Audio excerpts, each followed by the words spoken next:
I have made some bad mistakes in my time, but that's the breaks, and I'll bet I've had way more fun than you.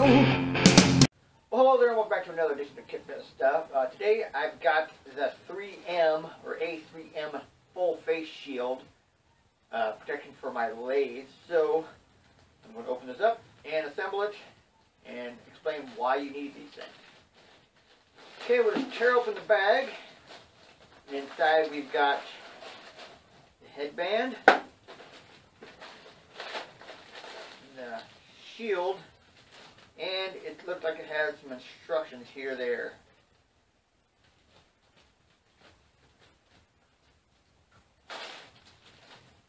Just two pieces. Okay, we got the face shield in two pieces, and it's pretty simple to assemble. There are two mounting positions on either side,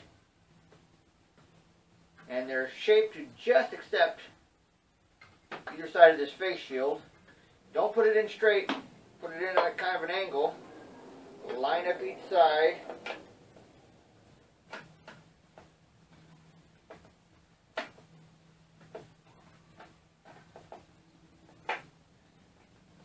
It will just fall in place, and then just rotate it into itself until it snaps.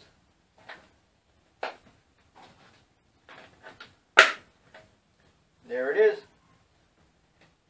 Okay, and to adjust the fit of your face shield, you've got two straps, one that goes around the back of your head and one that goes over the top.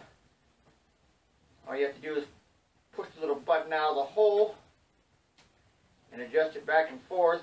This one lets it sit on top of your head so that you can see past this area, so your eyes are down here, not up here.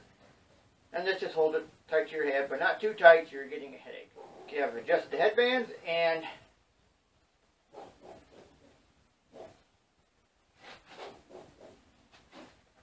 there it is, a perfect fit for me. Okay, a lot of you are saying, I don't need a face shield, I'm careful. Well, I'm very careful too, and I don't think I need a face shield, and I probably won't use it 100% of the time, but I had a piece of maple this big, 1.5 by 1.5 by 5 inches long, come out of my four-jaw chuck, roll up my arm, and hit me in the side of the face right there. Face shield may or may not have prevented that from happening, but if it would have flown straight up and one of these sharp edges hit me, I could have gotten hurt pretty good. With face shield, nothing's getting at your face. And even underneath. As I always say, better safe than sorry. Thanks for watching.